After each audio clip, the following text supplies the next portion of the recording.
I haven't played a lot of international players for the Sure. last 4 years, right? When I played in Alliance, I played against fucking Gogong, Goon, yeah. and I played against High, and I played against Tenoms. Like, is are they better than me? No, they're not. So in season 2, anyone? No, never.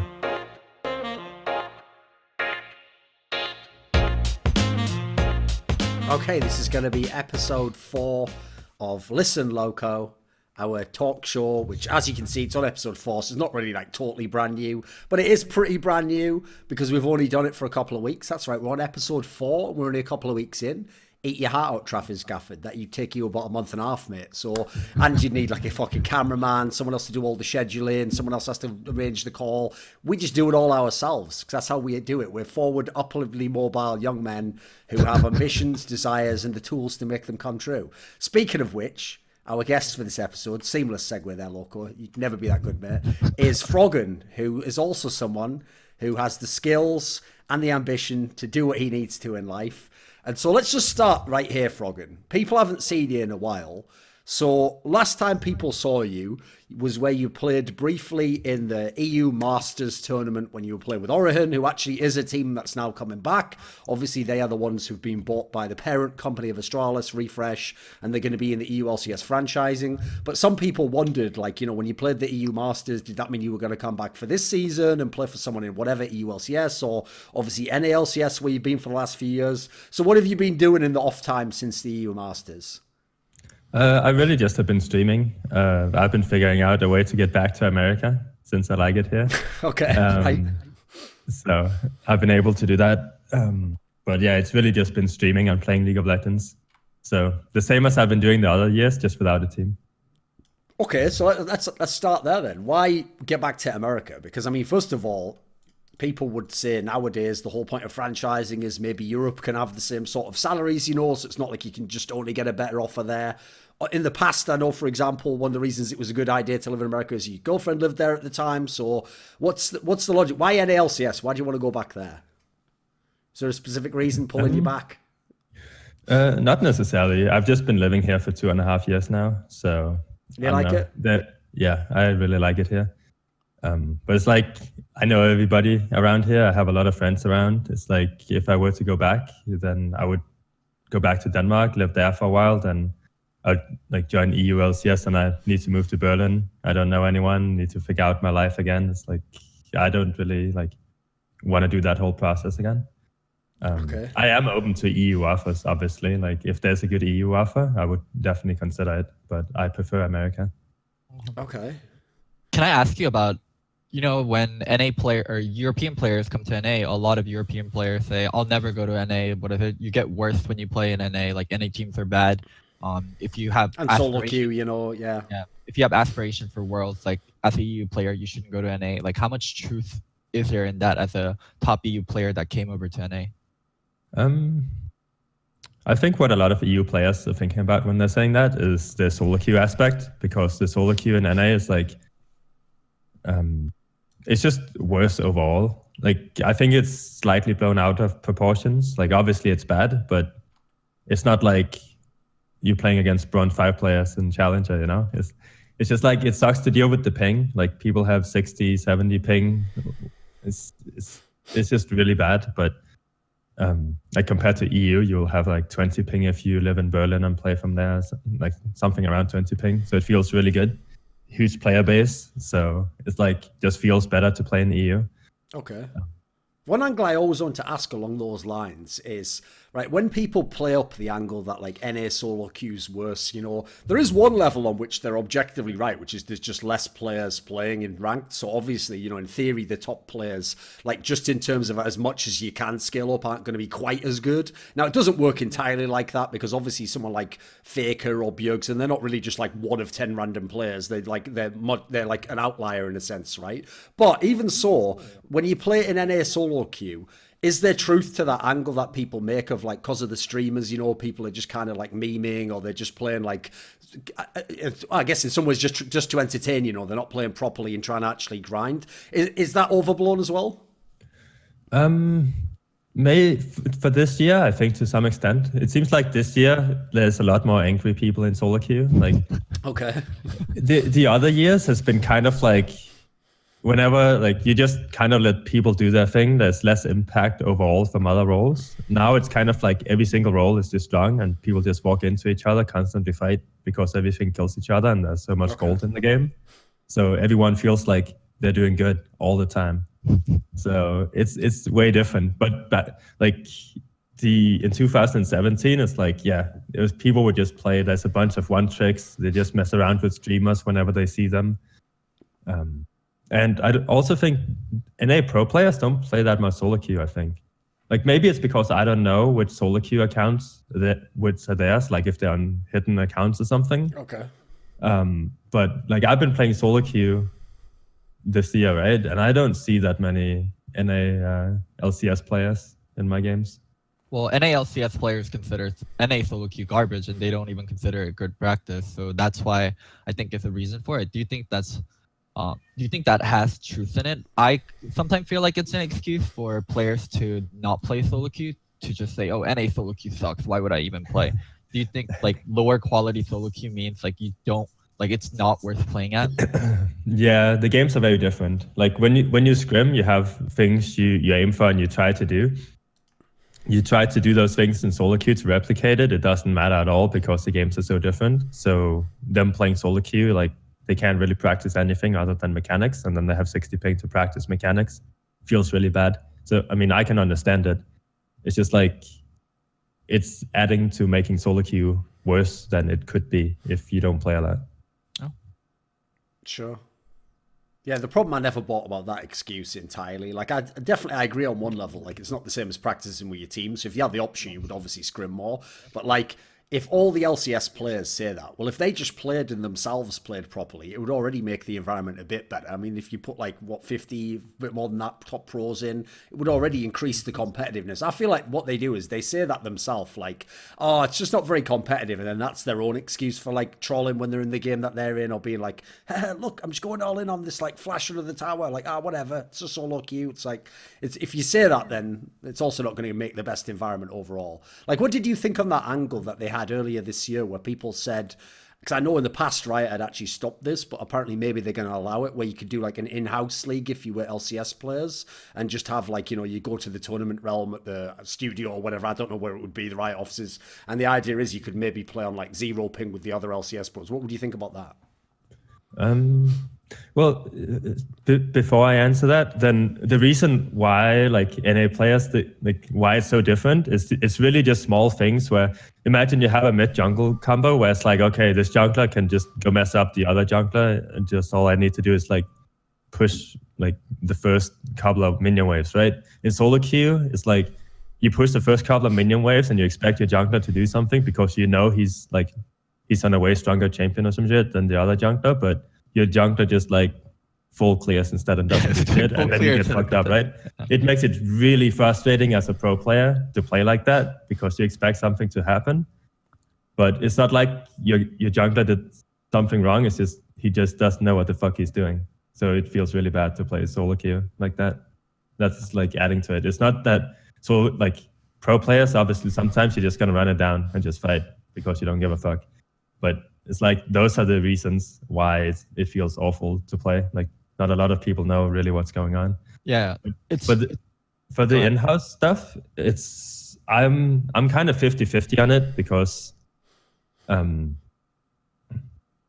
there's like multiple aspects. I think it's great that there's streamers and stuff to show off the game and show off pro players and stuff. I think that adds to like connecting with pro players on a certain level. So for the overall like health of the league community, it's pretty good that there's a lot of streamers and you can get your name out there in various ways through solo queue. So if you do the in-house league thing, if there's like, I mean, it would just be really intense practice for all the pro players that would make them better, but maybe it wouldn't be better for League of Legends overall. So I'm not really sure what to think about that whole thing. It seems like, I don't know, it seems like a kind of risky thing because then you have streamers just playing against one tricks. Like that's basically what it's gonna be. There's Sure. streamers against one tricks every single solo queue game. If you take all the like challenger or LCS players out of solo queue, it's like, okay, now you lost 200 players. It's like, it's gonna be pretty fucking bad to play on solo queue. Like, why would you? One thing that Kirei mentioned, he's like a European jungler that's in Korea, is how different Korean server is in terms of overall knowledge, like everyone knowing their roles, like knowing what they need to be doing. And when I played in Korea, like I found that to be incredibly true. I remember from like right after Quantic playing in Korean solo queue and then going to NA and playing in NA solo queue, and like just stark differences of people doing things so differently, like people not listening to calls, not knowing where to be, like junglers fucking taking red and blue like it's nothing. Like NA culture for solo queue is just really different, and you have to learn two different kind of a game instead of, okay, what's the correct thing to do here versus what's the thing that I can do just by myself that will give me an advantage regardless of my teammates helping me or not. So yeah, it's definitely splits the game into two. Yeah, I mean, I was in Korea. I was in Korea in January and February, where I was just there for solo queue, and it's definitely true. It's way different environment. And in Korea, there's a ton of support mains that are high challenger, and the only reason they're there is literally because they know like where to go in the game. They know where to be on the map, and they just win like that. Playtime Kent and Brown every game when I was there. Yeah, NA solo queue tests a different kind of skill. Like how well can you herd the idiots on your team? How well can you not tilt and rage at people? Like it. Yeah, it doesn't really test how good you are at the game, but more so like how strong your mental is and like how much you can deal with people fucking up a lot of times. Okay. What about this then for Froggen? When you were in NA with Echo Fox for a couple of years, that's a bit of an underwhelming period, isn't it? Like, even though I can see a lot of the benefits, you know, like Rick Fox seems like a very genuine person from when I met him. Like it seems like his dream of making this org and having it be big was a real thing. But like, unless you're literally going to do what like Immortals did and buy all the top prospects, you know, you're not going to start out that well. You're not going to start out with all the best players, etc. And the thing I think was underwhelming was that, okay, the first year I was okay with, but then after that, it's like, they didn't really do a good job of putting like top talents around you. Like, even though I noticed in interviews you were very polite about how you talked about your teammates, on some level you can't have felt like they were on your level, right? No, like every team I've ever been in, I've been by far the best player. Like, there we go. It's like, honestly, that's how I feel. And okay. It's like, when I got to NA, it's like it got worse because a lot of the players I played with was rookies at the time. Yes. So it's really, it's honestly, it's part of what I was looking for when I got over to NA as well, because my, like, me as a person and leadership skills and stuff were like really bad or just really young, right? So it's something I would look to improve because it's, right. I think it's an aspect I need as a player to actually be able to really get anywhere. Did it help them playing with like more rookies and stuff who might be open to listening? I think playing with rookies is not really necessarily what helped. It's just a mix of like a lot of other things, and like Rick being really involved. Like Rick was really involved in the first year of Echo Fox. And I got to talk a lot with him, take a lot away from like his experiences and like what he told me and all those kind of things.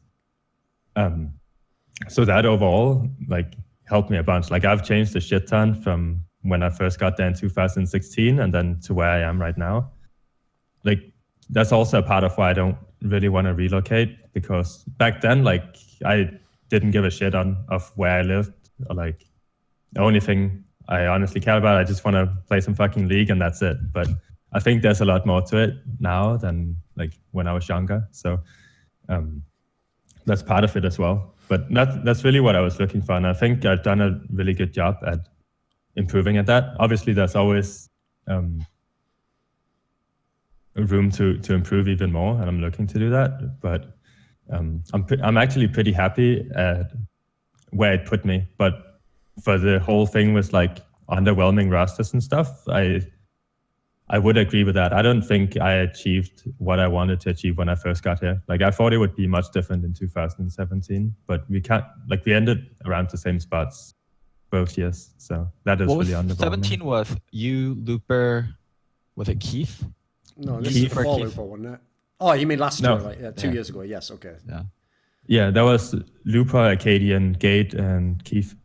And then we had our backline roster as well, which we started scrimming with like a bit during spring and then onto the summer season, you know? So, was that the we don't scrim other teams here? Yeah. Okay. Oh well, What doing the summer split, we only scrimmed our backline. During spring, we actually had like a setup where, I mean, sometimes we would scrim other challenger teams and our own Equifox challenger team. But that year, or that whole split, we actually were so extremely busy doing a lot of other things and playing League of Legends that everyone kind of ended up complaining about us not having the time to actually play the League of Legends we wanted to play, which also added to like the results. Like it definitely is a better team than the 2016 one, but we never really made it work properly. Okay. So in a world where the 2017 team got to scrim other teams, like scrim the better teams like TSM, Immortals, whatever, and did not have any obligations outside of League of Legends, like in an ideal world, what kind of placement do you think you guys could have achieved? If what? If you guys could scrim other teams, scrim other top tier teams, and also had time to just play League of Legends like you guys wanted to, instead of having so much obligations. Well, those were two different splits. So the 2000s, the spring split, we did scrim other teams, but we couldn't play a lot of League. Then 2000, the summer split, I'm not sure how much would really have changed if you were scrimming other teams. Like, obviously it was bad, but I thought it would be, honestly, I thought it would be much worse than what it was. Oh. Like, I think it's still bad. So from my perspective, I would much rather scrim against Jensen, Björksten, and so on than scrimming against Amante. Like, it didn't make a whole lot of sense to me. Like, I don't learn a lot from this. I'm just kind of there, and we just try to do whatever we're trying to do. Like, it doesn't make sense. Okay. But I think when we transitioned onto stage, like teams, at least from my perspective, teams seemed really scared of what we were going to do. And I don't really know why, because we didn't do anything special, but they seemed really afraid to play. I don't know. That's how it felt. Compared to whenever you scrim teams a lot, they kind of know like what you're doing. They know what to expect when they go into LCS, but no one really knew what to expect like against us. So it seemed like other teams played really bad early game against us. Okay. So I guess it didn't really answer my question. What do you think the high point for that team would have been? Like if you guys, if things clicked? I have no idea. Come on, Loco. It wasn't even that. Look at that. Go look at that fucking lineup on Gamepedia now, mate. And you told me you think that's some wicked team that was going to do something like. I think it did about the best it could. They had some upsets that were nice, Generally, a lot of the games they lost, like it's what you'd expect. Equifox management doesn't have the best track record with things. They're garbage, mate. They're garbage. Okay. Like, I know them from other games as well, mate. In CSGO, they made a lineup that was similar. They had a couple of good players that were like legendary, and then they got all these rookies or bad players, and it didn't work out. So you know what? It's like I said, I was kind of soft playing it when I said about Rick Fox earlier. What I mean is this. Rick Fox did his best, but his job is to delegate and pick someone to be his general manager, and the people he did that with either didn't know the game very well or made bad mistakes. That's just the kindest way to say it. Okay, I mean, if you think they had garbage management, and Froggen brings up problems regarding like time scrimming and also scrim partners, then with like a lot of those factors fixed, you personally don't think there could have been a bigger ceiling for that team? Honestly, in my opinion, it could have went either way, because we didn't have a lot of like internal conflicts between like the players themselves. Like all the players, we got along extremely well. If we were to scrim other teams that would be better than us, you often end up in the situations where you'll just get like shitstormed for like a week straight sometimes. And that could definitely have happened to our team. And then we might actually have had a lot of issues that way. So our mental might just have been broken, So it's really hard to say if it would have been like better or worse. Like we would have had a chance of finishing higher for sure if we had scrimmed other teams. And that's what you should be going for, is finishing as high as possible. But it could also have went the other way. So it's really hard to say if it would have been better or worse. Okay. Was it difficult to play with Lupa being a Korean? Honestly, Lupa learned English extremely fast. Like obviously he's not fluent in it, but it's like just after so when we met Lupa, we went to Korea to boot camp there. So he was in Korea, and like, I don't know, he kind of learned English on his own, like bought books, started studying by himself, obviously getting lessons and stuff, but he would do a lot of it in his free time as well. So I was surprised with like how fast I could start like kind of talking with him. But then again, I'm used to KFO. KFO didn't speak any English at all, so I don't really know if that's normal or not. Okay, right. We brought this up on a past episode that we did. We just did one with Clement Chu, the guy from like LPL and LMS, etc. And we were asking him about like the hypothetical of, you know, what would happen if a Westerner took an offer to go in the LPL. Now, you actually had an offer like that at one point in time, wasn't it? Didn't you have one like a couple of years ago to join a Chinese team? Yeah, in 2015, I was talking to a couple of Chinese teams. A couple, holy shit. Yeah, I mean, I don't know if I should reveal who I was you don't talking need to to. or Don't not, worry. but it's like I was talking to 2 teams. Loco, are you for real, mate? Like, wait 1 second, right? Editor, don't edit this out. I want to ask Loco this for real, right? Why would you ask someone who's about to reveal potentially a team that has no impact on anything? 'Cause it's now 2018, 3 years later. They might not even be in the LPL anymore. Why would you go? No, don't reveal that. As all I can say, he's going to say some secret shit, you know, like. Because like No one watching the LPL is even going to watch this episode, mate. There's zero chance that he was getting in trouble. He might not have said it anyway, but don't cut someone off if they might reveal it. Like, we'll worry about the rest afterwards. We'll say, we'll edit that out. It's all right, you know, like, calm your fucking jets. Okay. Well, I want people that come onto our show to feel comfortable, and I don't want to like, you know, I don't want bad things to happen. No to one them. was forcing him to say anything, mate. If you know Froggen, he's going to say whatever Yeah. he wants to say anyway, mate. He's not going to answer any questions he doesn't want to, so don't worry about that. Yeah, no, I mean, the only reason, or the only thing I'm kind of concerned with that, I don't know how it works in China with like, if they're cool with talking about that whole thing with like who you've been in talks with and all. I doubt kind it of matters. stuff, I right? mean, it's not like it's going to happen now. You know, you're not screwing No. any deals up or anything. But it's still, it's good to be respectful. So Yeah, That's Dorian, why. it's good to be respectful. Yeah, you do know respect's an entirely human concept. But yeah, that doesn't I was exist, so- talking with 2 teams, and it was like kind of fine to the process, but it's like, I don't know, I feel like it's just not enough time to really make it happen by the time I started talking to them, because it started around the time where I went to, like, I did a thing with Lenovo and went to Beijing in 2015, and then I started talking with some teams after that. Okay. Here's the thing, okay. Obviously, as you say, you know, like it was like a brief offer you had, etc. Do you think you could have actually handled like living in an environment where, in theory, people aren't very often speaking English? They're probably speaking Chinese around you. Like you could be quite isolated. Could you have handled it? No, it's part of the reason why I didn't want to do it, because even like all the broadcast teams and stuff, they are not located in China either. So it's like I'm actually just, Yes. I know absolutely no one. And I really didn't want to go through that. Like I ended up talking with, I think it was Froggen I talked Yes. with. Should be, I would assume, yeah. About like China and LBL a little bit, because I really was interested in like seeing what they wanted to do and what they wanted to happen. Well, who knows? Here's the thing: we'll never know. I think he could have made it. You know, I always thought you were a good player. Loco here thought Expeke was better, but you know, let's not get awkward or anything. Oh my That's- god. I mean, Expeke hasn't even played for like 2 years. So I mean, you know, at what point in time does Loco ever drop that and just admit? But you know, who knows? He likes to have his own opinions. You know, he's kind of cute like that. We keep him over in the corner with his own crazy opinions, his Loco opinions. All right, Loco, how you doing, man? Wait. So if you're gonna bring that up, I do actually want to bring up the context for that. So Come me on. and Doran Yeah. did a piece. It's called like Loco versus Doran, where we hold 2 different opinions and we discuss that. And then my point about Expeke being a better player was he constantly placed better, and he also had better leadership skills, where he could gather players around him better and work with them better, and got the best out of those players. Yeah. And also, he was very, very clutch in the moments where he needed to be clutch, where Froggen Sure. was more consistent.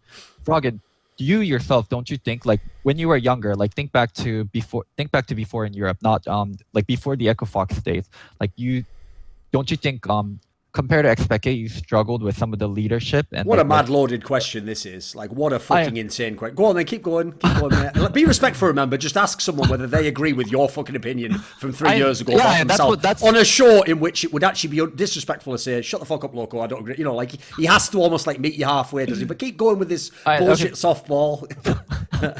Keep going. Froggen, in leadership aspects and getting the best out of other people compared to Expeke, how do you think you guys compare it? And not just that part, how do you think you compare to Expeke over the history of both you guys' career? Well, this is actually why CLG was a perfect fit for me, because the only thing I ever did was play League of Legends. Like, so to give you a context, the only thing I ever did was play League of Legends. It's all I cared about. It's all I did. So wherever we were, no matter what, I would just not eat food and only play League of Legends. I'm 182 centimeters. I was 50 kilos, just never eating. And all I cared about was League. So I had no social skills, no life skills, nothing at all. I just had an average life. Like I played soccer, that's about it. And I go to school and I play League. That was all I ever did. So me, leadership skills, probably a 1 out of 10, but that's where CLGU comes into the picture. Like Snooper and Crapper and Yellow Pete, they were all really good at it. Wicked was young too. All he did was play League. And I think if you look at our games, it's very obvious to see that it's like you have some people that kind of like makes everyone come together kind of thing. And that's part of like CLG is like, that's what they started teaching me, and all I cared about was League of Legends. Now for that aspect, definitely like Xpec is way better at me at that. Like Xpec is an awesome guy regarding those aspects. But for the in-game leadership stuff and playing the game and stuff, I have no idea why Pekka would ever be better at that than what I did. Okay. It's not even close. So I viewed it as Peke always got the best out of people next to him, like people on Fnatic, people like, on or serious question here, Loco. I'm not making this point to wreck you or anything, but you do know like that is just speculation. Like you can definitely make that speculation. By the way, if I had to do the same thing, okay, like about some Korean players, I would personally assume, for example, that Mata did the same thing. I can't really know, it'd be hard to piece it together from interviews, but. At best, you're still just speculating when you do that. Like, the problem with that logic is you can always do that with everyone who's in a winning team. You can go, oh, Faker must have made all the players with him better, and Uzi must have made all those. It's like you can always pick the guy who's winning and assume he makes everyone better. Sure, I think you can definitely do that, and it is some speculation. It's not something I know for a fact, but from interviews and also from just knowing people on the scene, like Peke is viewed as a leader, and he is viewed as someone charismatic, someone that like does like to shot call, someone that has a strong voice that people do look up to, and like people have played better with, and people look shitty without. So I don't think it's pure speculation. I do think there's some facts that go into it, and it's not just. I just don't know why that would ever be relevant when you're comparing two players, though. Like you're not comparing like captains. Like who's the best captain? Like what's weird is if we were asking like who's the best AD carry, you would never bring up the fact that like, oh, this AD carry was actually like partly shot calling. You'd be like, Uzi is the best because he's the best AD carry. Like you'd explain all the reasons he's the best player. Like it's like you tried to find the one angle where you could get Xpeke to be better than Froggen, which is like, oh, well, as a captain, it's like first of all, he's 2 years older. He comes from Spain, totally different culture, like much more social, like fun sort of party type environment, literally each day you're going out on the streets, you're meeting people. Denmark's not like that, man. It's a very different sort of a culture. Like I wouldn't expect someone who at 18 is just playing the game to be that sort of figure. And the reason why I always hated the angle, Loco, that you go with like, oh, I made the players around him better. Tell you what, that fucking Soaz must be doing Skype calls with him every week. He's still an amazing player when Speke hasn't been within about 1,000 meters of him in like 2 years. Like Reckless, still fucking dynamite. Again, no Xpeke around anywhere. I don't see any calls there. Like, who was Froggen player with again? Wicked, who you would probably say hasn't been good for about 5 years. Fucking Yellow Pete. Half of them are retired, mate. They retired about 4 years ago. The rest of them were the people in Echo Fox we discussed before. So it's like, I know what you... Here's the thing. I don't say it's an illegitimate line of argument. I just think it's a bit forced, like... compare people as players too, come on. You did play with Reckless as well, that's true. I think both parties would rather forget that particular time ever took place, so let's just all delete that from our brains. If anything, though, what's great is, Froggen, you guys gave Reckless that experience of like the grass is always greener on the other side, because he was like, oh shit, I'm in second place, right, I'll join the number one team, and then he goes, oh, Fnatic, can I come back? Because actually this isn't working out. I'd rather come home now. Honestly, part of that is because of what happened in Korea in 2014. Because I know Taps had really hard time dealing with the jet lag. So what would happen most of the time is just we would wake up, everybody is motivated to go play League. Like I think Taps is as well, but he had a harder time dealing with it. And there was like no infrastructure at all on Alliance. It's like we're by ourselves. We just got a coach. that's when Locodoco joined TSM instead of us. Oh, whoa. Okay. Um, Wait, give me wait, 1 sec to touch on let- what Doran said, and then let's go to the 2014 one. You can do that after. Okay, sure. But then we have Leviathan as a coach instead, and we are like 5 dudes going to Korea to try to do our best, right? We live in this like tiny ass place, and we go to the Riot office, which is like, okay, like you see the couch and my TV, that room, that area is like we fit 5 PCs into such a small area, and we just played all day for like 12, 14 hours, and that's all we did. And Tabs had a hard time dealing with the whole jet lag and stuff. And then next to us in another Riot room, there's a Fnatic team, and all we ever see Reckless do is play League of Legends all day, no matter what, till like when they open till they close. So it seemed like an obvious fit after that. And this like, is when though, like, but the implication there that you didn't mention is this is when like the rest of the Fnatic team wasn't as dedicated or something, right? They weren't playing as much. Yeah. Just Reckless, right? Basically, yeah. So it seemed like a pretty good fit if you want to do better. Makes sense. Like, but next year, right? That's basically why it ended up happening. Is like it's pretty simple when you know that whole thing. So it was like some people didn't get along and stuff. I don't know. Okay. Now let Loco tell this bullshit story about how he could have coached Alliance, but then he still chose TSM anyway, and then obviously didn't care about Worlds. So we'll talk about the mid lane or like Peke Froggen thing first, and then finish up that point, and then I'll move over. So for the Froggen Peke thing, I think it's a really good point you bring up. I would never discuss shot calling for ADs because honestly, shot calling for ADs doesn't matter as much. But in the meta that both Peke and Froggen played in, shot calling for mid lane and mid lane was such a powerful role. Like being able to be vocal about your advantages and what you wanted to do was super important. So that's why I included that in the argument. Moving on to like the 2014 Alliance thing. So that's when. Can we stay on the X-Packet topic for a bit? Sure. Yeah, come on, Froggen. Do you have something? Yeah, because if you know anything about me, is that I destroy people in lane. So if you use that argument, then obviously I have worked well with every single jungler I've ever played with, and I always win. So wouldn't that make me better than X-Packet with your argument you just gave me there? Because that's not what X-Packet is doing.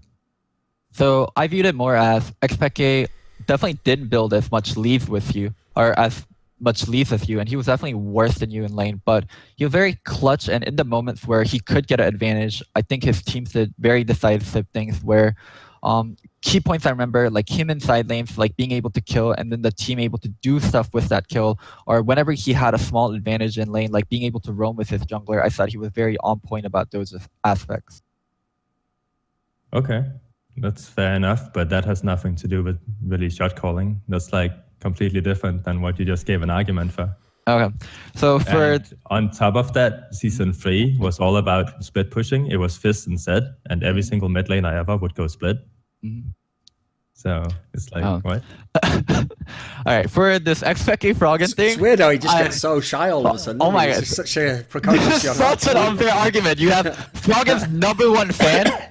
And Froggen like me. I remember almost every single game from season 2 and season 3, so I know what the things you're bringing up. Like, I just don't think I'm gonna get a fair argument where I'm arguing for someone else other than Froggen, and I'm arguing versus Froggen, and Froggen is #1 fanboy in the world. Here's the thing, Loco. You have to say this. This is 100% true. If someone actually makes a good point, I'll never say they're wrong. I'll never say that's nonsense, that doesn't count whatsoever. No, I have my own opinions, obviously. But, like, if you make a good point, I can... Like, here's the funny thing, Loco. I could make your case better for you. Which is, your mistake is this. You're trying to make it Froggen versus X-Packet. And yet, every time we find an angle where Froggen might argue I was better than X-Packet, you go to an angle that's not really Froggen versus X-Packet. It's like Fnatic versus Froggen's teams. And in that scenario, well, yeah, no one can argue that, mate. If you want to count championships in the ULCS, well, then we know that Fnatic wins. My argument with that would be, what, does everyone in Fnatic get an equal amount of the percentage of the trophy, like does the worst player in Fnatic get to have more trophies than Froggen because they played with X-Packet? Like, how does that break down? It's why I always thought accomplishments wasn't that great an angle to like argue like players with, because for me, you should just argue what the player did. Yeah, you can say, for example, like if they played better in like a grand final, that's harder. Okay, that's an angle you can go with. I'll give you that one, but like, I think it's a very tough argument to make when you start adding in those aspects, because they're not really like eye to eye. Like, you can't just look at the game and see X-Packet is doing something that gives him the championship. You've got to argue like the tendencies. I'll concede the points on this one, but you have to admit it's an unfair argument to make when we have Froggen on the show versus I you're brought like it up as a Froggen's joke, number mate. one fan. Like okay. Anyways, moving on to the. Oh, let's just go with that though, Loco. Let's just end on that note, okay? So basically, you know, some guys picked Bjergsen. By the way, I always thought that's just cute as all hell, the way you guys in Season 4 thought Bjergsen was the best mid laner. And you were like, oh, this Froggen guy, he sort of doesn't understand the meta, you know, he doesn't roam and all that. Has anyone seen Bjergsen in the last 3 years? He just sits in lane on control mages, farms, doesn't fuck up while his jungler dicks around the map, and then goes, I'll see if I can give myself a chance to win in the team fight. There was a guy who used to do that back in Europe a few years before that. He used to know how to win even when his jungler fucked up the whole game. Yeah, anyway, never mind. Just go back if you want. Go back. Anytime you get a chance to take a shot at TSM or Bjerg, like you take I do, it. yeah. Also, like, everything deflects off me onto TSM. Sure. You have to understand that by now, Loco. Come on. Also, I think there's so much interesting topics to talk about with Froggen, and I don't want to make this Froggen versus Pique, Froggen versus Bjergsen topic. So anyway, on that note, let's just talk about you somehow. Sure, let's go to. I mean, for the 2014 Alliance, like, so I forgot if it was Froggen or Wicked that reached out to me for. I forgot because I was close with both Froggen and Wicked, but one of them reached out, and I was coaching initially, and I do think things were going pretty well. I did like working with Froggen. I did working with Wicked. I thought Shook was a little weird, and Shook was hard to work with, but as we were talking, Andy reached out to me, and I owe Andy everything. So if Andy ever reaches out to me, then I'm just gonna pick Andy over whoever reached out to me in the first place. That's just the truth of things. What did you think of like 2014 Alliance's coaching, like Leviathan and Skype Hidemind? Yeah, by the way, just for context, Loco did already on a past episode sort of flame Leviathan by saying like Leviathan used to just have a Skype group where he used to just get all the picks from like other people and just say like, oh, what should we play this week? And people would just give in suggestions, and they were actually appearing in the LCS games apparently. It's not a rumor. It's Parth was part of that Hidemind, and then I picked up Parth because he posted his work onto Reddit, and I thought his work was so good. And I asked him, like, what were you doing, like, for the last, like, months? And then he was like, oh, I was part of Leviathan's Hidemind group, and I thought this was crazy. So I just posted my work to Reddit instead because he wasn't really using it. This isn't, like, a rumor I made up. It's actually what happened. For the Alliance coaching thing, how it started was kind of like Leviathan being there while Loco was coaching. You were coached for, like, 1 week of 4 or 5 days, something like that. Very short period. First week of LCS. You told us what they were doing in Korea. Shyvana, Lulu, every game we just pick it, we just do this, and then we win. And that's how we won like the first couple of weeks because no one else in the EU LCS did it. Leviathan he was good at formulating, like making sure like we did those things that we were supposed to do. Like it really wasn't coaching. It was more like, I guess I can call it babysitting or something like that, right? Like he didn't know much about the game or anything, but he was just trying to make sure we were doing what we were supposed to do, things like that. So it really was more just us 5 players trying to like do our best, talk with each other and work it out. That's kind of how we did it in Alliance. So after Loco left, it's still the same thing. I kind of did managing and playing at the same time because we didn't really have anyone to do it. So anything with like arranging scrims, making sure everybody's there on time, will like wake up and things like that was kind of like what I did. You guys didn't have a manager? No, we did not. See that Loco? He played mid lane, was the best player, won this split with the most dominant EU split in history to that point, and he was managing as well. So there we go. 1-0 for Xpeke on managing. Oh my god. But all Xpeke did was manage Origen. Less said about that, the better. Xpeke Froggen things aside, like props to Froggen for being able to manage a team and also play. Like that's definitely like not something easy to do. And Alliance is a pretty big brand. I'm pretty surprised like you guys didn't have a manager at all. Yeah, I mean, we had someone with the role as a manager, but it's like he lived in, I don't know, Copenhagen or Berlin. Or, I think Berlin at the time. Like he was never really around. It's like, I don't know, it was pretty bad. But yeah, we just took care of it ourselves. Like also, I had teammates who actually cared about winning. So when we went 0-4 in the first super week of spring, it's like how our team worked is we just kind of figured everything out on our own. So we did super bad the first half of the spring split. We figured things out. and we still worked well together. Like everybody was getting along well and wanted to actually still do it. So it just kind of translated over from spring split to summer split, and then it got into the picture where we had a better strategy than our opponents. So it was kind of not necessarily straightforward, but it was kind of straightforward at the time. All we had to do was just practice hard and play well. So it fit with everyone. Speaking of 2014 Alliance, like at Worlds, there's that infamous Kaboom game, and like I thought draft was hugely problematic. From someone like that participated in that game, could you walk me through like the lead up and like what actually happened?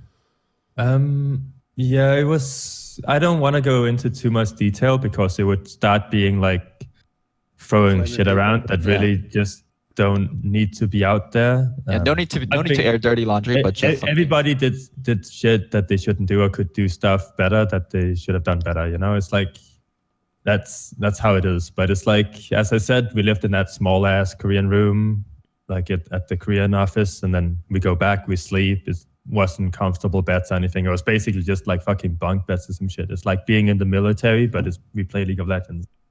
It's like it was kind of what the fuck. So it just kind of so we did that every day. On top of that, our main scrim team was Samsung White.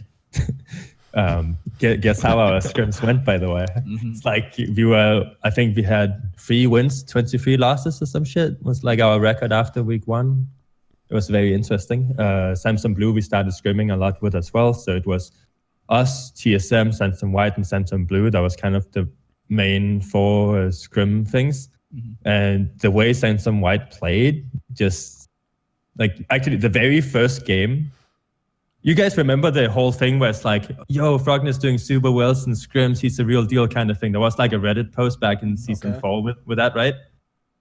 When that post happened, it's because our very first game against Samsung White, like I actually completely destroyed them that one game. I think I was playing Fizz against like Pawn Set or something like that.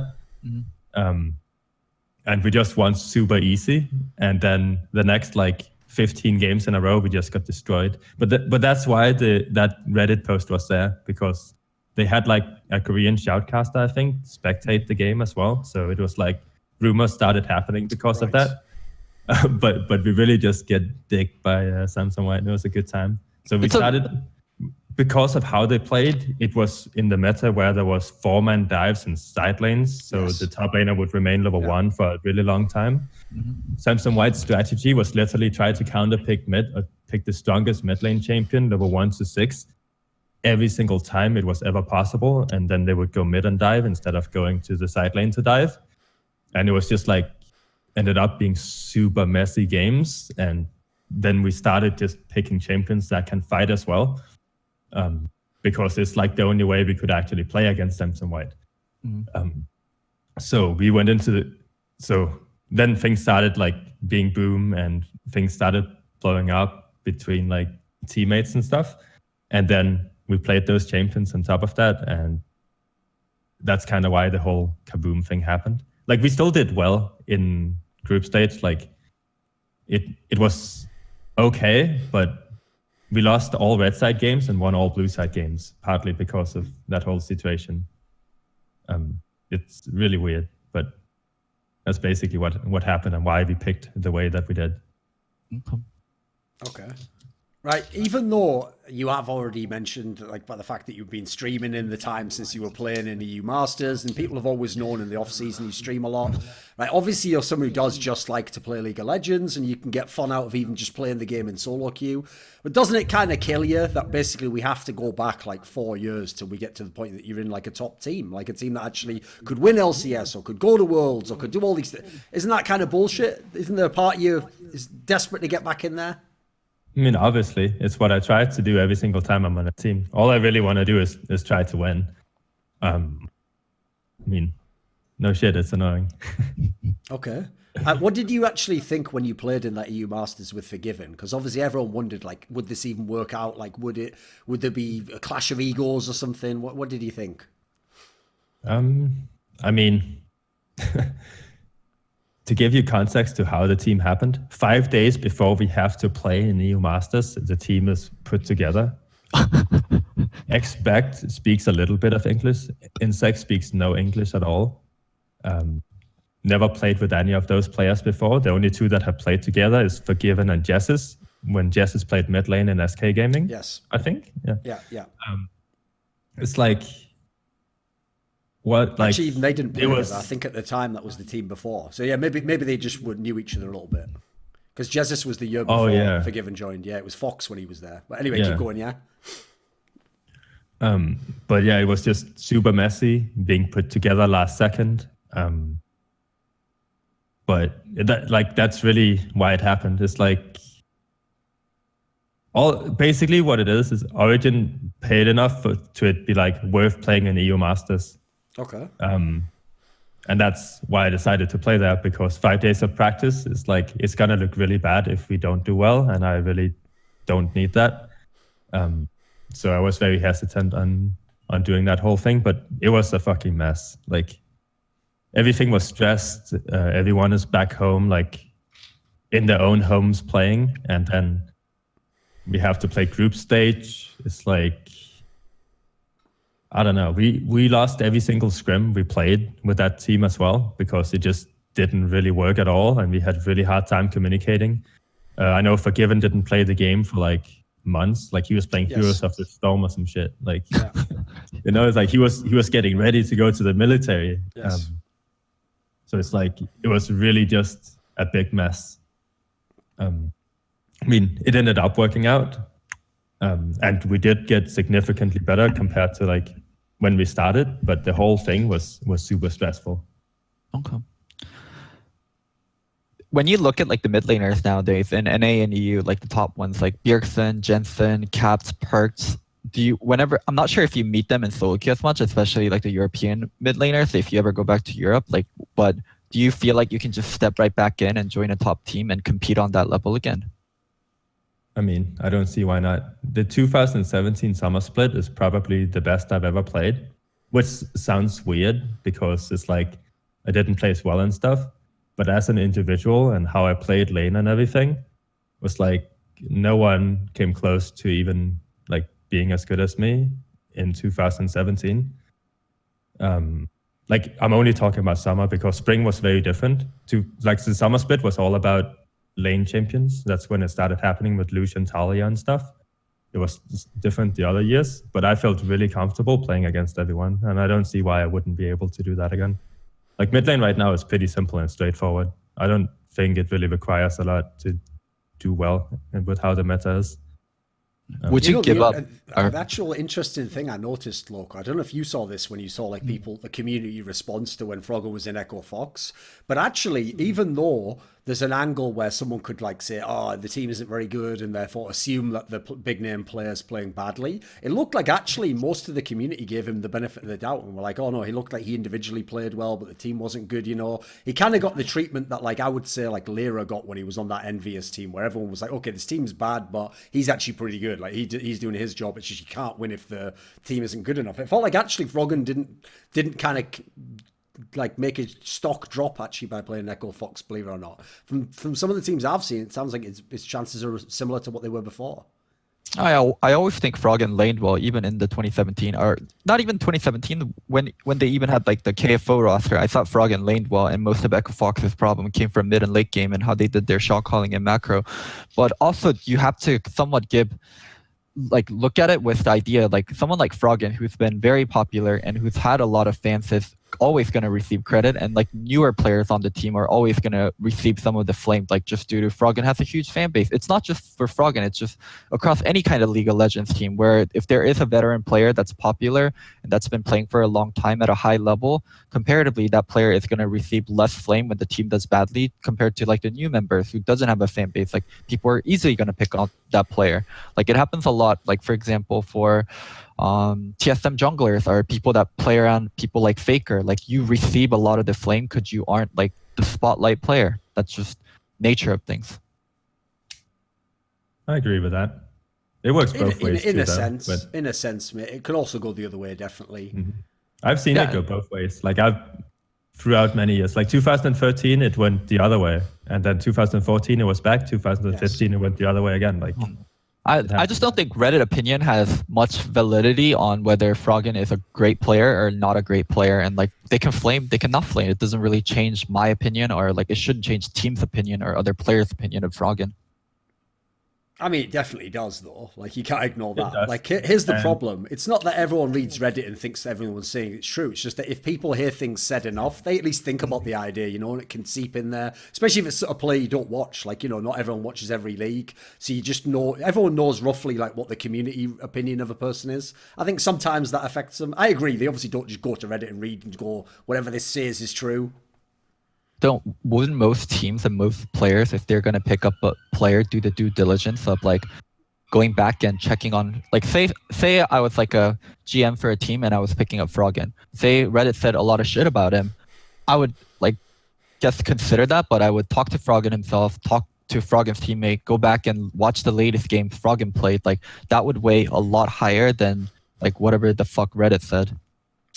I could give you oh, go on, Froggen. I think it does affect it with what like the public opinion is, because a lot of the time there's a lot of, especially now, there's a lot of new faces in the League of Legends scene. Like they're not, like in the past it would mostly be people that actually know stuff about the game that is gonna like pick out who's gonna like play a lot. Now you see a lot of new faces that needs advice from other players and stuff, right? So whatever they read is like if there's a significant enough amount of people that's going to say one thing, it's going to start becoming true. Okay. Like I know it myself from when I got into it, NBA, like it's like I'm going to take people's opinion into account because I know absolutely jack shit. So but we're just fans everything when I it read comes to NBA. But yeah, but it doesn't matter. It's like I have like, how do you think people get favorite players and shit? It's like from literally reading, watching, all like everything combined is how it happens. So it does have some effect on it. It's the same reason why people think I'm passive. Like if you ask any of my teammates, I'm maybe the most aggressive player that ever play against, but public opinion is that I'm passive because I'm good at farming. Like what the fuck? It doesn't even make sense.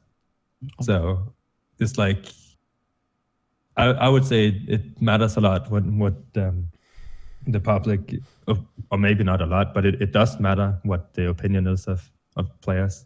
Is there some things that like really frustrate you, like the passivity thing, like where it's not true that the public has an idea of, other than like the passivity thing? Is there things like you would like to clear up, or be like, this is fucking bullshit? There's a lot of things. It's not really anything that anyone would care about other than me. But 2012, like people know me for taking Raptors and stuff because almost half my games were on cards. Everyone did that, no? Like that was dirty farm. He did it a lot more though. Like Super used to give it all up basically, right? No, that's actually not true, because what would happen is me playing cards, and on cards I would do it specifically because that's fucking cards. Like that's literally how you can play the game well. Like you just push up, you take everything you can possibly get, and your jungler has Moby Boots and Oracle. Like he can't take his own fucking camp. Like the fuck, he's gonna spend a minute doing it. What? So on cards I would do it. So a lot of these games are on own TV.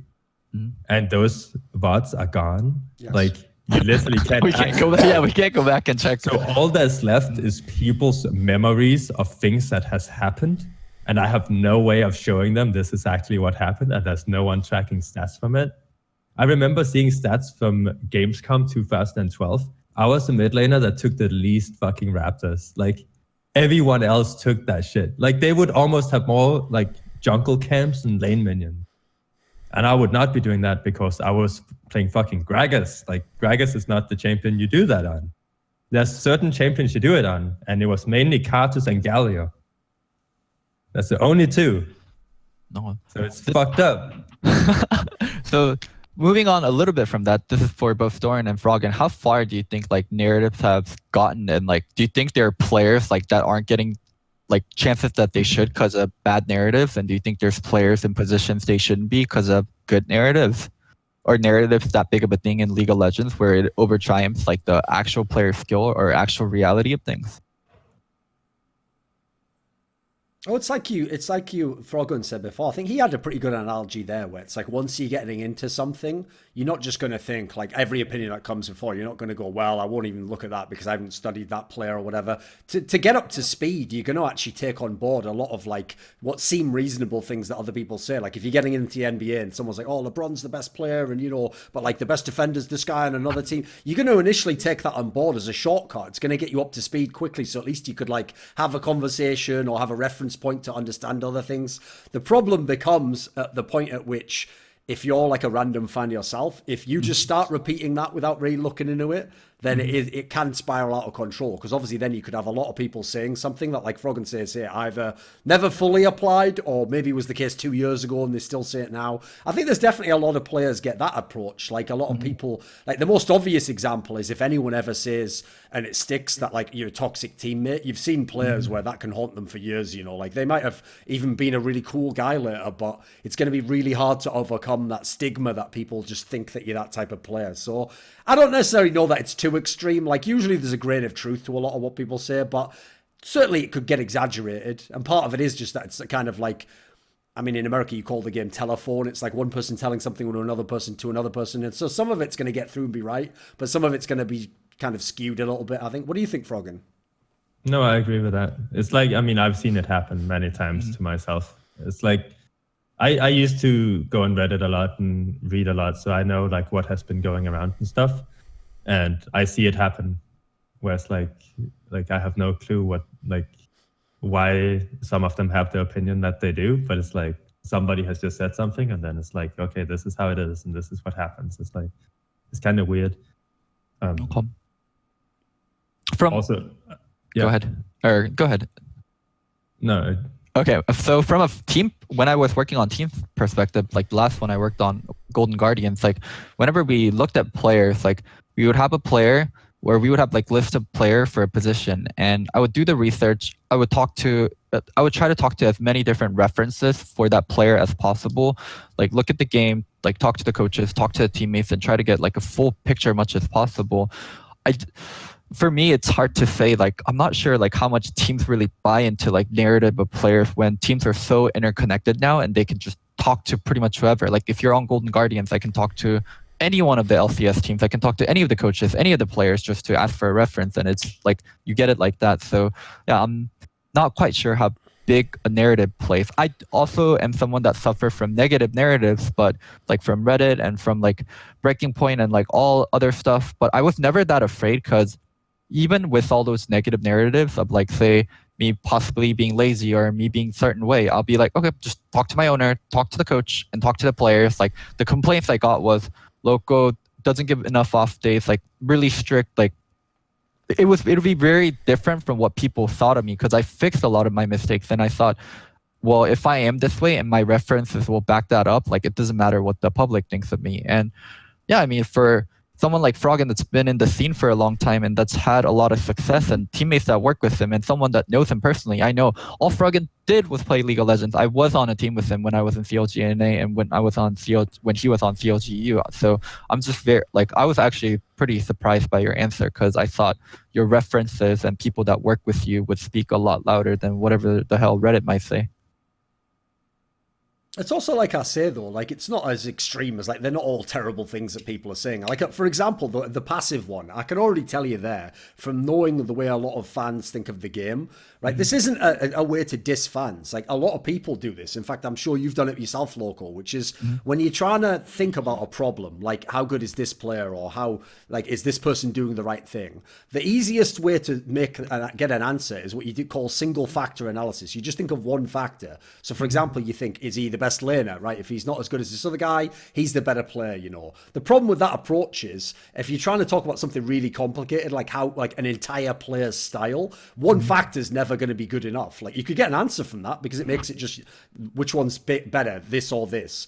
But the problem is when you consider, like for example, the reason why that I can already tell you from interviews, if you ask a lot of players, especially ones that don't have amazing English, they're just going to say very, very simple terms like that. Like, oh, the guy I was playing against was very aggressive, or this guy was like very greedy in lane, or this guy, like that is okay as like a one word answer for the person's playing style, but you'd have to like break it down more before you did like a scouting report. So I'll give you an example. The reason people think that Froggen is passive is because they think that trying to farm up in lane automatically makes you passive. Now, I always made this point. I made it in that point in that long article I wrote about Froggen, which is like, if you were really passive and you only laned, you would never get all the minions because you'd have to sit under your tower all day because you'd be super scared of the enemy jungler. If the other guy pushed you at all for any minions, you'd back off and you'd just get the minion when it was safe. You'd actually never have the best laning stats if you were playing super, super scared and passive in lane. Like, what Froggen means by that, as I would assume,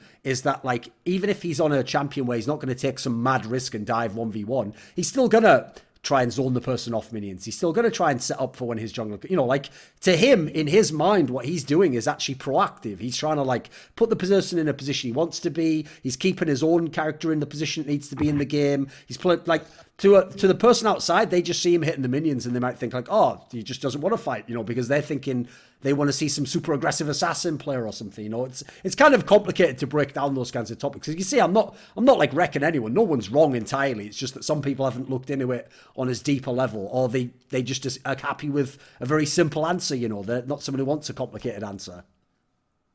Yeah, I can agree with that. It's like try to play aggressive as a Nivea before level 6. It's like maybe you're not gonna do that. You know. I would say you were more controlled and passive, and I think maybe the passive thing comes because the time that you really came onto the scene, like a lot of the mid laners that were really famous were like Ocelot, Andy, Peke, where they were more like wild and they took a lot of risk and they had low CS and they constantly fought, where Froggen was more control, where he had very high CS numbers and he could keep priority on the lane, where I mean, you can't keep priority on the lane and keep high CS numbers if you are playing passive. Passive means like you aren't taking advantage of opportunity. So I think a better word to have described them would have been controlled. I think you can't compare. That was the name of the article, Loco. The article was called Froggen Control. Ocelot and Reggie, they were just not good. Like they would play like they would basically just walk at you and do stupid shit. Whereas like it's okay what they do, but they just give up a lot of things to do it. Whereas like you can call it aggressive, but it's really just dumb. Yeah. It's well, like, what's funny is, Froggen, do you remember this? I think I told this story. Was it on our show, Loco? I think it might have been on the EU one we did. I told this story about one time where at that CSGO major, it was like MLG Columbus 2 years ago, where Ocelot came along to the after party at the CSGO major, and you were there, I was there, and he was talking to you, and he was laughing because he was saying, like, when Froggen first came along, no one knew what the fuck he was doing, because everyone else used to just have all these like, aggro mid lane champions. They'd try and find the perfect timing to just like flash all in on the guy, because the aim was like, if you kill him, you come back in lane, you one kill up, you snowball the lane, you just win the game off individual. Whereas what would happen is Froggen was just going into lane, making sure he last hit every minion, and Ocelot would be going like, why the fuck's he doing that? Why don't you just like push the minions in, attack the guy when he's out of position? It's like no one understood what even the basic premise was. So compared to that, you're going to seem passive because you're not just fighting all the time. But like obviously this is a very, very different game. This is literally like 6 years ago we're talking about now. I was very aggressive at that time. So when I first got into the scene, the very first thing that I changed was I started the whole Gallia trend and continued it afterwards on all the other champions. I would play. So the OP thing was that no one else did but me. Go magic resistant marks and go magic resistant glyphs. You would have 19 MR level 1. No one could fight you. You rush Abyssal Scepter, and now no one literally can fight you. Like they deal 0 damage to you, and you just kill them because Abyssal Scepter was like the most broken item in the game by far for any mage. And I was the only one to do this, so I would play super aggressive every game, and they had no way of countering it. Like the meta was you only play AP champions mid, so it was super easy for me to win. So the first games you'll see me play is I play Ari with Heal Ignite. I have those runes and I rush Abyssal Scepter. No one can kill me. Like I'm fucking tower diving Cartus's at level 6 from full HP, you know? So the whole passive thing is really just because. So when there's big games that happen, people will, like it's very memorable to people, right? It makes sense. So they get like they will start thinking something from just one game rather than the other like 10 games that's played. So you know how Moscow 5 was like the best team, they have the best early game and stuff, but only CLG was able to beat them, and it would always be super long games. That's what people remember, and that's like kind of where it's coming from, with CLG being passive and dragging out the games. If you actually know anything about CLG, we had some of the highest, like lowest average game time because a lot of our games would end early. But against Moscow 5, every single game was like 60, 70 minutes long. Oh, I'll actually give credit to that. Whenever I think of CLGU, I do think of you guys as being very late game and like relying on you and Yellow Pete to carry later on in team fights. I never would have guessed you guys had a very short game time. We did, because it's like anyone we played against, like we would slap them. Like no matter if I was on Anivia, it would be. I have many games where I'm playing fucking Anivia in finals, Fnatic, where I'm rushing Nash's 2 for Anivia and shit, and just ending the game early. Like, it's easy, but it's not there anymore. It's not on YouTube. Own TV is gone. Like, it's like I can only tell stories to people, and I know this has happened because it's how it works. Like, Nash's 2 Blitzbane rush. I did that against Xpacker when he played Kassadin. Like, I have 80 runes on. It fucking happened. But people remember same Moscow with 5. Wicked, of course. Like, Wicked obviously used to love playing carry champions, so you can imagine in Season 2, if you get a carry champion top lane, 3 kills up, it's game over, you know. Yeah. You can do a lot of that. Yeah, you can. And that's like a lot of our games went that way. You can see I think the finals, the DreamHack against Moscow 5, you know, the famous game where we come back, it's like 67 minutes. That was in the group, right? Yeah, that's in the group stage. In the finals, we are ending the fucking game at 25 minutes. Like, come on. But no one fucking remembers. Like, I mean, I'll give credit to you guys on the whole narrative thing. Like, I did think of you guys as like a late game team where in all reality, like after hearing your side, like it doesn't seem that way. And the games I do remember and like the identity of the players is very different from the reality of things. But that's how CLG was. And it's like, we're the only team to win against Moscow 5 because we were able to drag it out. And that's how you could win against them. Well, if you see their Local, what's good about that example, though, is that it's not like there was no truth to it. It's not like they never played late game. And obviously, as he's saying, some of the most memorable games that you remember are the super late game ones where they went to these scenarios. So there's truth to it. It's just that, like, as you see there, if you wanted to give someone a 2-minute version of CLGU, you'd probably say a lot of that stuff. But if you had 10 minutes, there's a lot more you could break down. It's like you could stop there and go, oh, they were just passive defensive, drew the game out. It's like, no, there's a lot more we can go into. So that's what I would generally say on narratives as a whole. Like, there's no point being scared of it. There is always going to be a short version of your rep that people. Here's the real problem. It's the people who don't really know you and they themselves are just repeating what you've heard. That's what's going to get the part of the rep out that gets overblown. But as you're saying, there's always going to be some people in the scene know like the real story, you know? And as long as those are, like in your example, okay, I had something very similar in my career, which is like earlier in my career, a long, long time ago. I used to, you know, there would be a lot of fans who maybe didn't like my stuff, but I always thought, right, as long as the guy who's my boss and the guy who's going to be my next boss know what I do and appreciate what I do, then I'll be fine. Like, I'll be able to survive people's opinions because the people who really matter in that case are going to have their own opinion, if you know what I mean. Yeah, I mean, I feel like working as someone in the public space, like if you get swayed by public opinion that much, then like you really can't do your job. Like they don't know much. Like Reddit honestly knows very little compared to like League of Legends coaches, League of Legends players. So yeah, like it's just a weird concept that their opinion would have a lot of value. I'm definitely with you on that last part, by the way. It's not like nothing they say can be right. It's just like if you take the approach that the fan would and you just kind of take whatever the current consensus is. So today they say this player's good and you go, right, well, I'm going to make in my brain so that player's good. The problem is obviously tomorrow if they say he's bad, what you have to just flip 180, you know, like no one can live their life that way. It's a ridiculous way of a perspective, isn't it? Like as with everything, you take what makes sense and what you don't, you just let it go. You keep going with life. Oh, what about this then? So why don't we talk a bit about the current meta, Froggen? Because I want to know this then. With the meta at Worlds, it looked a lot like if you were someone who was a star mid lane, a star top lane, this is like the dream time to play League of Legends because people could do so much, like they had such a big impact on the game. What did you think of that meta? I think the teams need to be good overall. Like you can't really have many weak links in your team because you will actually just get smashed. Like you kind of saw it with like Rookie and the Shy are just much better than anyone else in solo lanes right now. Sure. And you just see if one of them gets a slight lead, they're just gonna destroy the game because everything else is even. But you have this one guy that's ahead, and he can just like go smash the game wherever he wants. The champions that are doing that are crazy strong too. Like LeBlanc, Irelia, Aatrox, like these champions, when they get ahead, like there aren't very much counterplay tools. Yeah, and that's really what the meta champions are about. You can't do anything when you're behind, and that's Did you actually think it was a good meta? No, this fucking blows. It's the worst, honestly, because it doesn't require much skill, and you don't need to be very good. Like you can kind of just.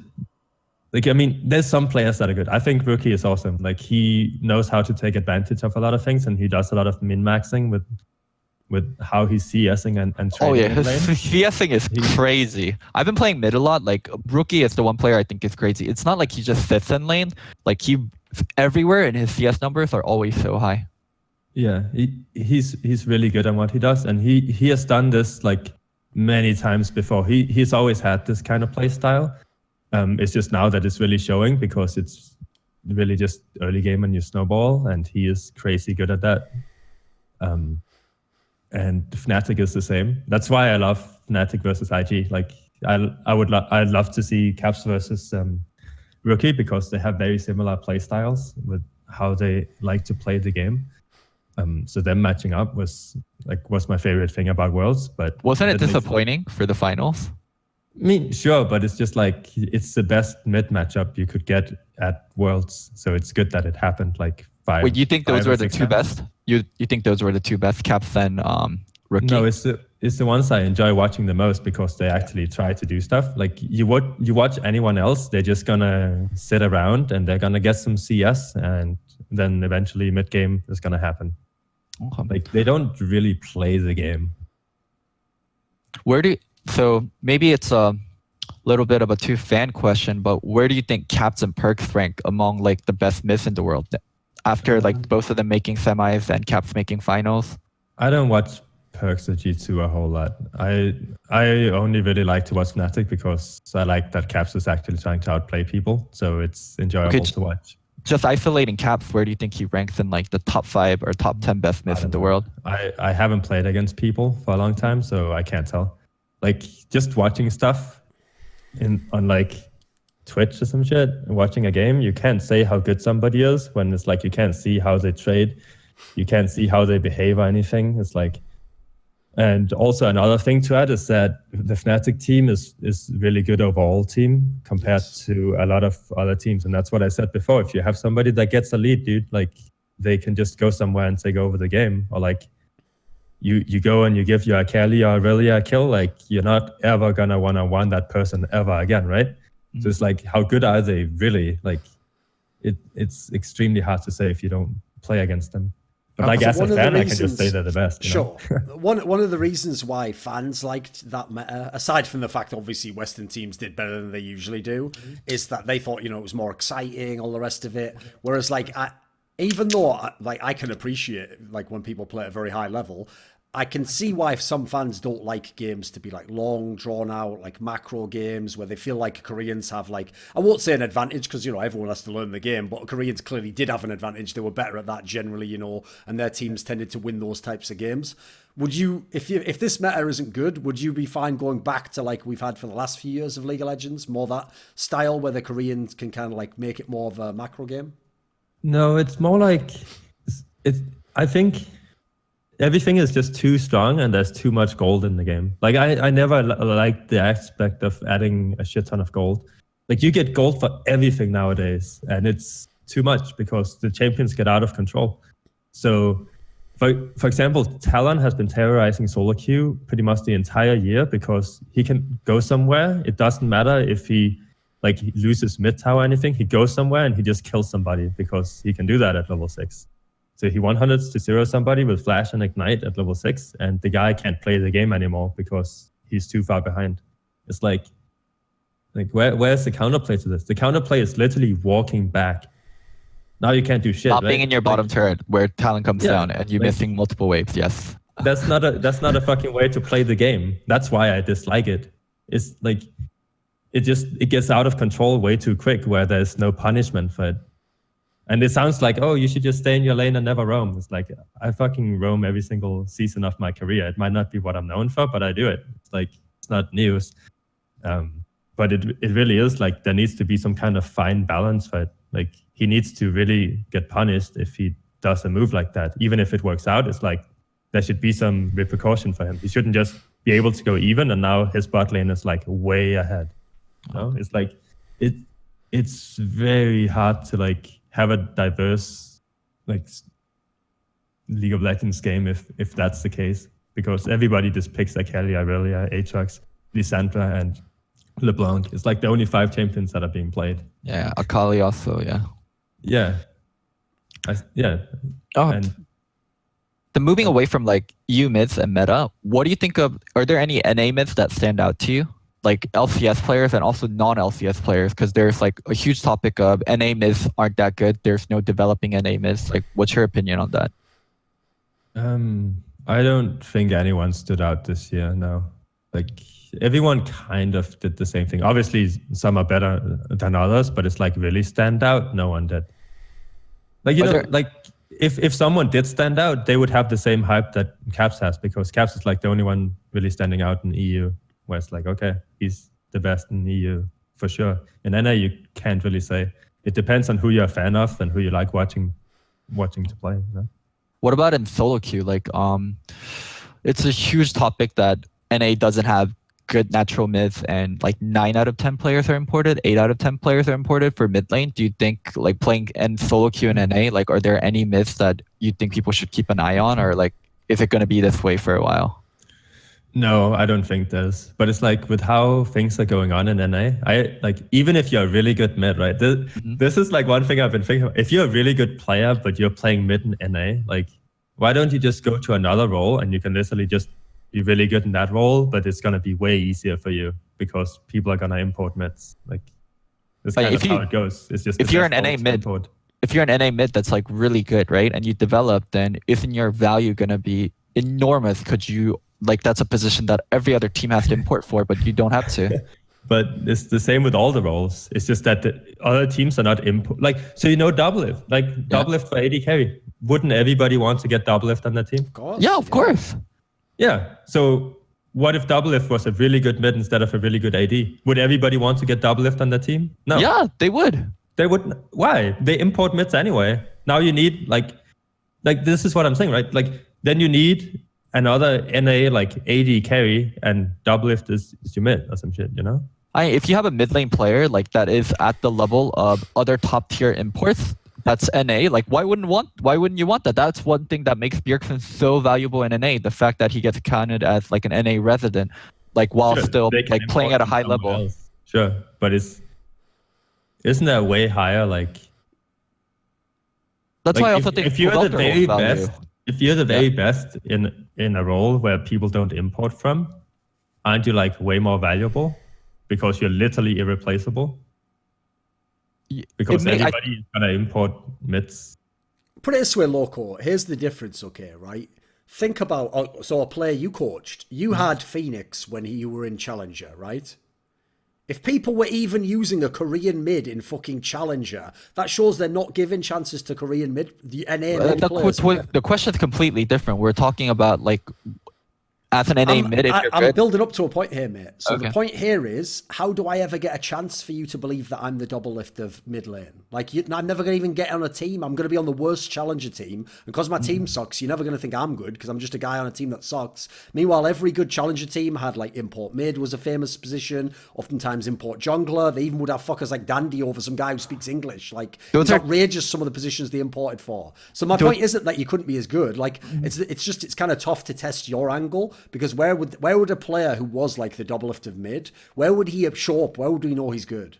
So a year ago, I completely agree with you. And Challenger was for developing players, but that was never what it was actually used for. It was used to farm spots. So yes, I would never take a chance on an NA mid when all I'm trying to do is get into LCS and have the best team possible in the short term. So yeah, in Challenger, I would definitely not use NA mid. But now we have Academy. Winning Academy doesn't give you anything. It doesn't. I'm not even sure if it has a prize pool. So if you could there's no point to importing mid for Academy, because Academy, the sole goal of Academy is to develop players. So if you were the NA double lift mid player, then you would just go to Academy and you would do well in Academy. And now that NA is starting to import less and less, like we are taking on less European players and we're taking on less Korean players. So now when a team needs to replace their mid lane player, they're going to look at hopefully the best Academy player. And that's what Academy is building up to, where they are a farm league for LCS. So let's say like Optic next year wants to replace Power Beeble and they need a mid laner. So they would look at imports, but hopefully they also look at the best Academy mids.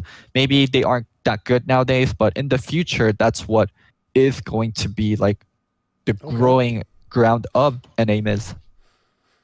I mean, sure, that's how it works. But it was really more like, do you ask if anyone is standing out, right? No, not like you have to compare them to the other mid laners that I know. Yes, right? When are they gonna get their chance, right? I mean, and they have to be good to stand out. Like if they do stand out, then they'll get a chance, right? Like say you mentioned someone here. That's my point. If you're that player, but you play any other role than mid, you're just gonna like get your shot right away.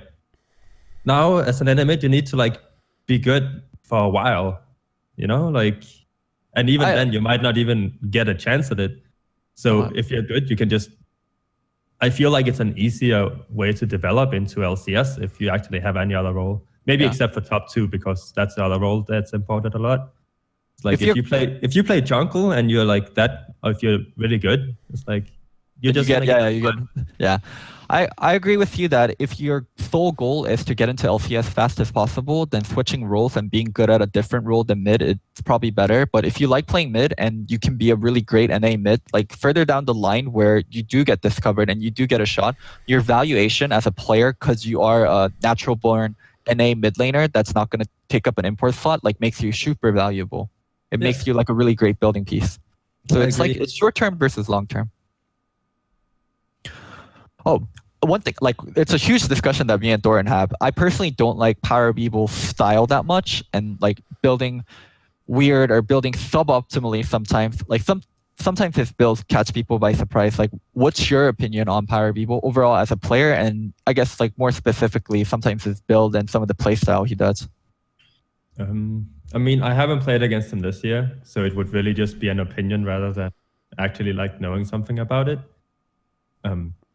But this year I can't talk about too much. But I know when I played against him, I think last time was in 2015 when he was in UOL. I didn't think he was very good back then. Like he never really did well in the games against me, so I don't think super highly of him. But it could have changed since it's been like 3 years since I played against him. I have no idea. But back then he only played... Like, he has, like, this weird champion pool if he's playing fucking Kog'Maw, Syndra, Varus, Orianna, and Ahri, and that's, like, the only thing or some shit. So, I mean, I don't know how much of it has changed. It seemed weird to me at that time. However, he's the only player to ever beat my set in competitive game, so go ahead. Okay. I lost this 8-2-2 set. Froggen, you get, like, 5K viewers average. I'm not sure if that number is accurate, but like that's a really great number to have on your stream, and like you could easily make a living off of it. Like you seem to be having a great time as like a streamer and as someone like that's not fully encased into the competitive scene, like have to deal with like the stress or the grind every day. Would you really like give all that up to jump back into competitive and have the chance that your stream might die like in the future, like if you didn't do well? Like you have like a great life going for you. I mean, I already did that. I gave up like 40,000 average viewers season 3 to just keep playing competitive, you know? It's not like I haven't had big numbers before. Like even season 5, I was averaging more than 20k viewers. Is it worth it for you? No, I mean, it's what I want to do. So yeah. It's like streaming to me. I don't mind streaming. I think streaming is fun. And the fans have supported me a shit ton throughout my entire career. So it's like... I would want to keep doing that no matter what, but it's like just not being on a team or not being part of like that whole life. I think it kind of sucks. Like, it's not like my life is bad at all. It's just right now I'm like on my own. Like I wake up, I like do my thing. I eat some food and I stream for 8 hours, right? I'm just here, basically no human interaction. I don't think it's like I don't like that. You life. go out and hang out with friends. I know that for a fact. Yeah. It's not like you're lonely. Like you have a good life going for you. No, I go out. I mean, sure, you have to, else you're gonna go insane. That's what I'm saying. So it's like being part of a team, being able to build something and so on. It's just like, I don't know. It's way more fun than. Is it the experience? Is it the trophies? So, like what's? No, like, it's just what I want to do. I think there's also the angle that people really like. I'm someone who generally is against the angle of like, oh, if someone just like has a bad split, like just retire and be a streamer. Because like, first of all, it's not guaranteed at all that those streaming figures stay there. And if you're not a big name, you know, like we know a lot of people who were season 1, season 2, season 3 pros who still stream, but they get like 200 people now. It's like depressing when you see the best example ever, Loco, would be Big Fat LP. This guy was a legend. This guy can't like I could get more people in bed tonight than he's gonna have on his stream. It's just depressing. Like that's actually fucking depressing because he used to be a legendary player, but obviously his brand fell off as the years went on, and partly because people don't remember him from competitive now. Like the people who used to watch him play competitive are such a small amount of the fan base. He doesn't get that overlap anymore. Yeah, but so Froggen isn't that person. Froggen has a viewer base, and Froggen would be like... it kind of went that way. Like in time it would happen, I think, you know. No, if Froggen hadn't played since season 3 and he kept going, I'm sure it'd go down year on year, right? Like from season 6 and 7, the whole of how Twitch is as like a platform changed a shit ton to be way more casual than competitive. Esports. Yeah. Like back in the day, it was all esports pretty much, not that much casual. So if you would watch someone on Twitch, it's because they have been playing in like a League of Legends tournament or something. Now it's like not that much esport, but super, super casual. Like it's entertainment stuff. But casuals watch you because you're good. Like you still have appeal to casuals, and like you still have a fan base. Yeah, like no, it got built up. It's part of like when I was in EU compared to now, my stream has grown more than like 200% just from like that switch. Like I think I am doing a better job than when I was back in EU for a while. But still, it's like that's part of the reason why it's also better here. It's like streaming is like it's gonna give me better numbers in America than in Europe. Europe right now is filled with like national streamers. I think like it's a lot of like they just stream for their country kind of thing rather than. Like, you know, No Way for You, I think he streams in German, but he gets a shit ton of views. Like, they have, like, very specific marketplaces. Yes, I know it's like Jankos streams in Polish half the time for the same reason, you know, to be like the #1 Polish streamer or whatever in League of Legends. Makes sense. Yeah. Well, the other angle as well, though, Loco, is like, this is another reason why if you're a pro player, I think you should be very careful about like making sure before you retire. It's because, okay, right, Froggen's in a unique position where, like I said, even when he was in Echo Fox, it's not like people thought he was bad. So, for example, it's not like he can't get any offers. But first of all, the more seasons since you've played, the less offers there's going to be for most people. Like Froggen's one of a very select group in that sense. I'll give you an example. Say someone like Apollo retired today, and then in 2 years from now, he says, like, I want to come back to the LCS. Like, he's going to have to really prove it to get a chance. He's going to have to grind. You know, people aren't going to believe he's going to walk in. So the angle I would say is this. It's like, even if it's not like the #1 thing you want to do now, you have to weigh it up against the fact that you might never get this chance to be a top pro again. Like, it's not like traditional sports, you know, where you could play for 20 years, at the moment at least. So as a result, in a few years, there might never be a chance to be a top LCS pro again and do it. So if you've got any drive left for it, I feel like people should like explore that. Like, for me, I think people should only retire when they know for sure. Like, I'm definitely done. Like, don't want to play anymore. Because how often in your life are you going to get a chance to compete at a top level? Yeah, I'm Some pro-life people only get with one curling. shot, right? It is, but I can tell you, like a lot of league streamers, if they could go back to competitive, they would. Really? I feel like they would say the otherwise. Like, it's not like their life is bad; they just miss competing.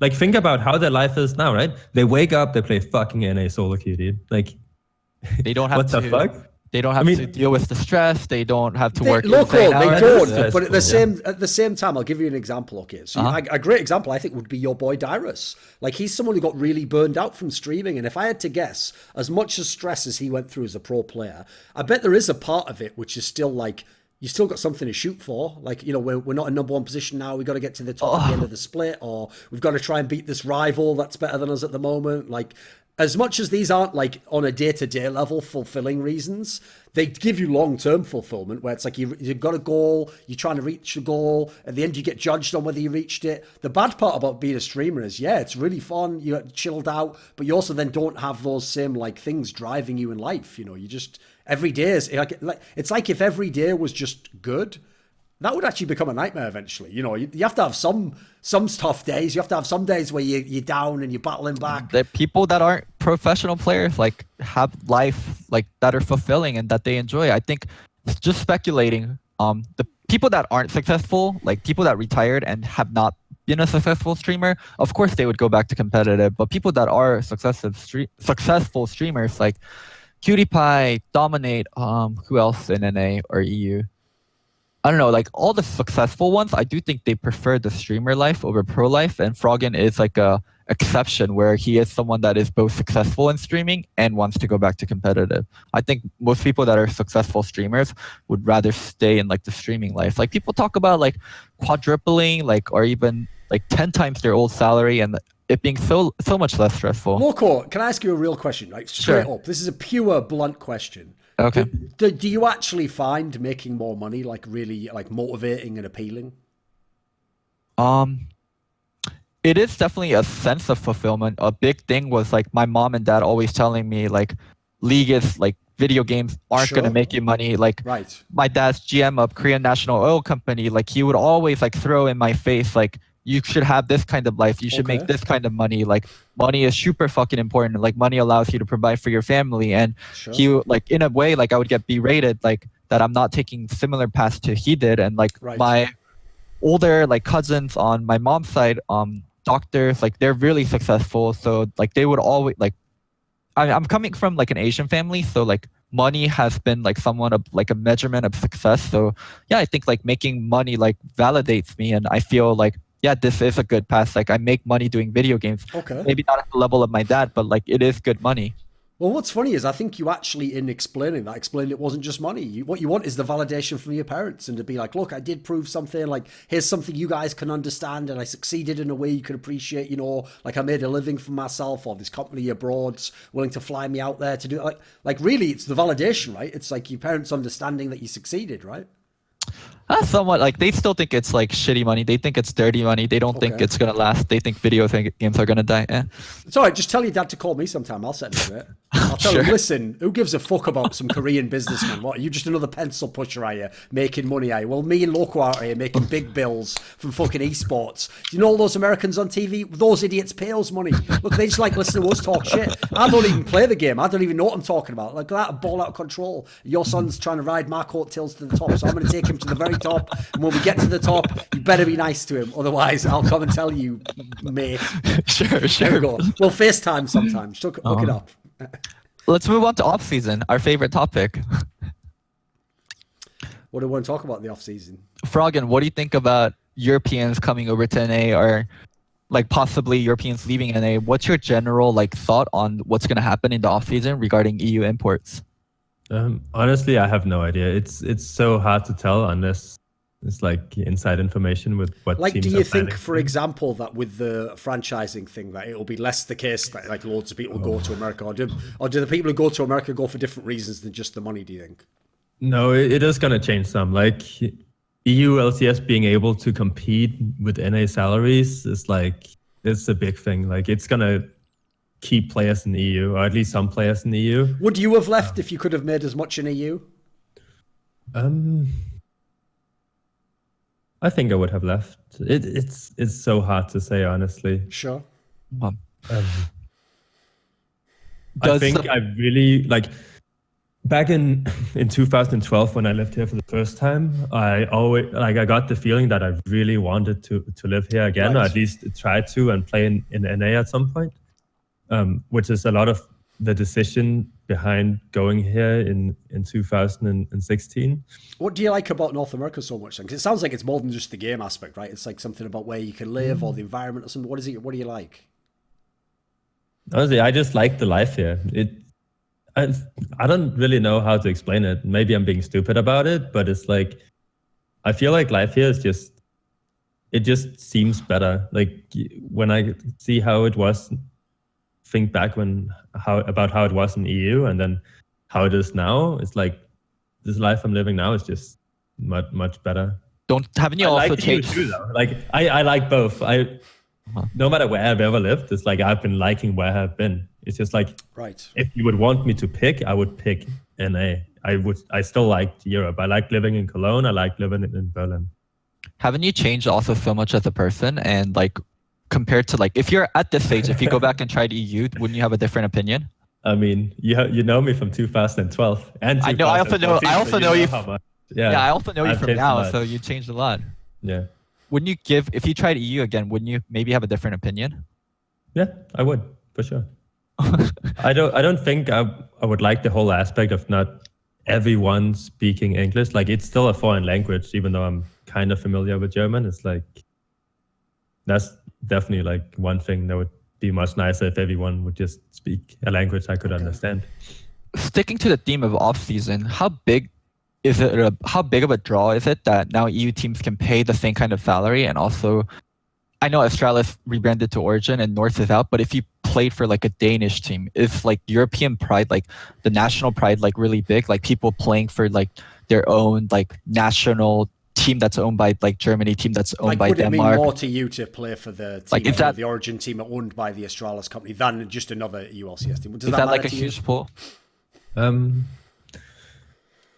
I think it would be really cool just because it's like it would mean something, because a lot of the things, since they are a Danish team, would have something to do with like Denmark, or like owned by like companies or whatever in Denmark. So it would have more to do with it. And I think that would be really awesome. But in the grand scheme of things, it's still like, I mean, I'm there to compete and just try to do my best. It's not like it's a Danish national team that's in the ULCS to compete. Like, I don't think I would have that feeling if it's a Danish-owned organization, but I would do more things that had stuff to do with Denmark, which I would really like. Okay.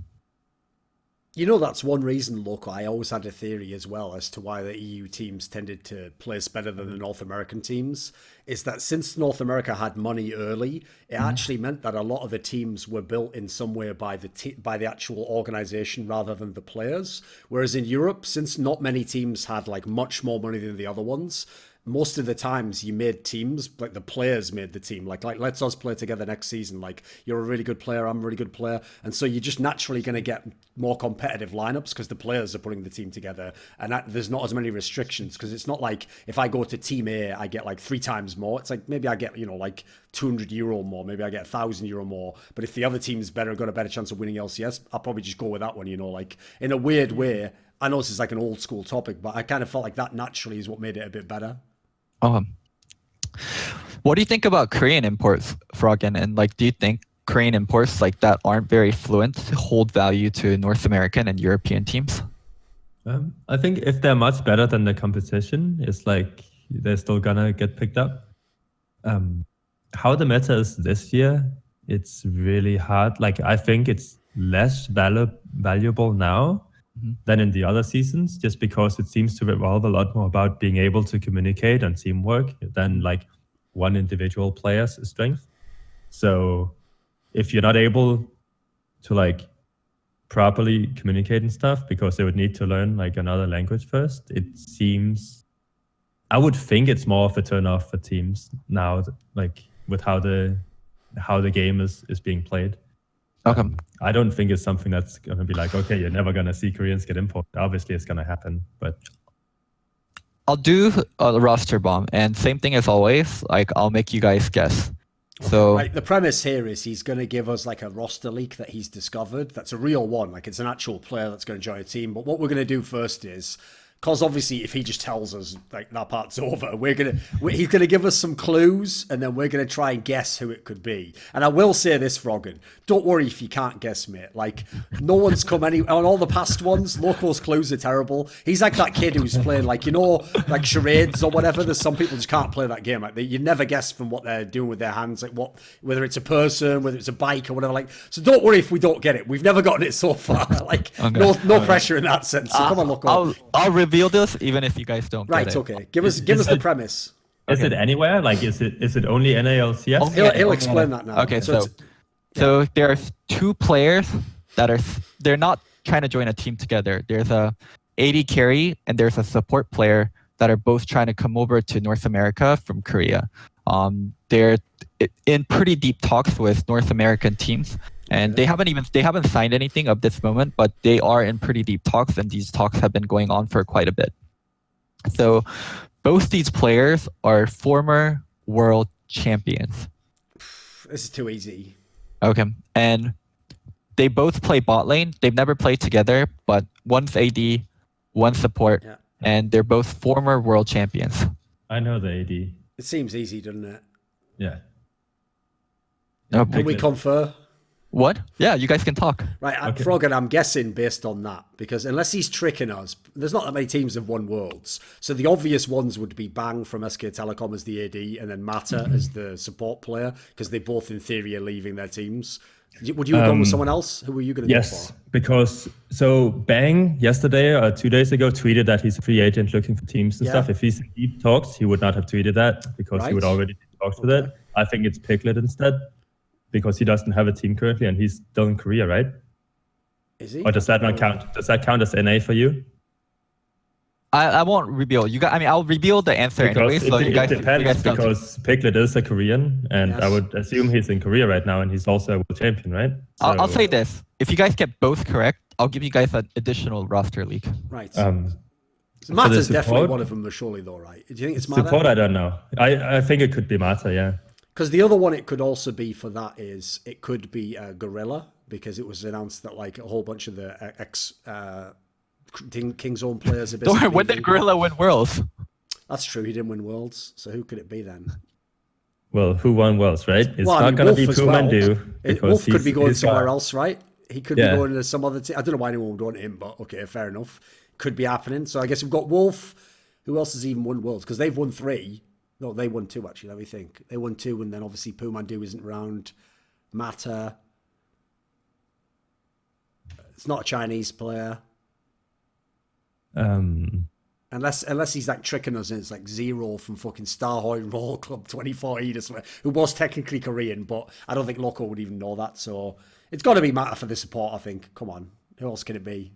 I'm just looking up who's Korean that has won. Oh, wait a minute. It could also obviously be Korja J from Samsung, the Gen G player. Obviously, he was in NA before when he was playing a different role. Would he be coming back, though? I guess it's not impossible. If he already played in NALCS, that could be the trick move that Loco was he's trying to speaking bait us English into the too, Mata so- one, you know, like, I don't know.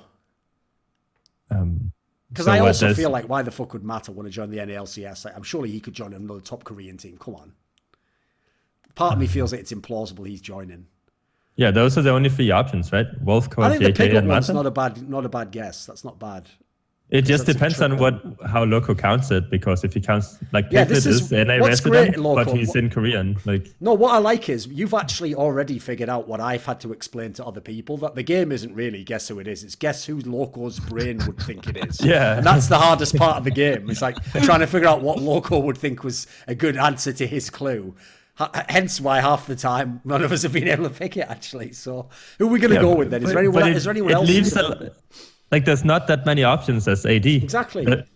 There really is just Because Bang's won like Piglet. almost championships. Like, it has to be Piglet, There's Bang. him. Imp. right? Oh, Imp could be coming back though, I guess, because I guess. Oh no, wait a second. Is he actually signed with a team in Korea, in China? I think he's I have still no on. idea. I think he's on like WE now or something. I think he's on a team. But Would it those be are the coming 3 back? options. It's like it's Bang. Let's just guess because Piglet and he said he'll tell us who it is anyway. So who do you want to pick? Piglet. Should we do it? Well, I think it's gonna be Core JJ just because I think know. that's not like, a bad one. Yeah. Yeah. Also, I guess it's more likely that a team would pick him up because he speaks English, Yes. right? Or So at least he wouldn't has have the to learn history. it. Yeah. Whereas no So one it- knows for Mata. Yeah. So Corja, should we go Corja J Piglet then? See what he says. Yeah, let's do that. Right, we'll lock it in. That's our final answer, Loco. Okay. Damn, you guys are so close. So it's actually Bang that's talking to NA teams. He's actually Oh, been in shit. talk for a while because Okay. SKT did their roster thing pretty early, and they, let go of Bang pretty early. like not contractually, but allowed him to talk to other teams pretty early. So yeah, it's Bang is one, and you guys actually guessed it correct. Core JJ is the other. So I'm not sure like how deep in talks Core JJ is, but I do know Core JJ is actively looking at foreign teams along with Korean teams, where most Koreans are more like, I do want to stay in Korea and I'll entertain foreign offers, but Core JJ is actively seeking foreign offers as well as Korean offers. And for Bang, like I heard, he's very tightly speaking to a team. So yeah, I mean, good chance we might see either of them or even both of them on North American teams. I actually don't have any, I know who Core JJ talked to for the North American team, so I don't want to mention it due to like protecting players, protecting teams. But for Bang, I actually have no idea. Which team do you guys think he's talking to? I mean, bear in mind, we're just guessing, like we're just speculating. Yeah, I have no idea. It's speculation. Like I would say an option has to be like that Optic team because as far as I know, they're getting rid of a whole bunch of players and like it sounds like they've got new management. So that's maybe one because I know they have money, the infinite people behind them. So aren't they cutting costs? Aren't they cutting costs? Like they're letting go. They let go of a lot of people. Like isn't that one? They did that across a lot of games though, mate. I feel like that was just resetting. Like I think they just think they fucked up their strategies and org. Who else is available? I'm pretty sure it's not TSM. I think they'll keep Zban for sure, in my opinion. It's not Cloud9. So not Cloud9. Not CLG either. I think CLG doesn't seem like they want to spend money for something like that. Like why wait until now to spend big money if you're CLG?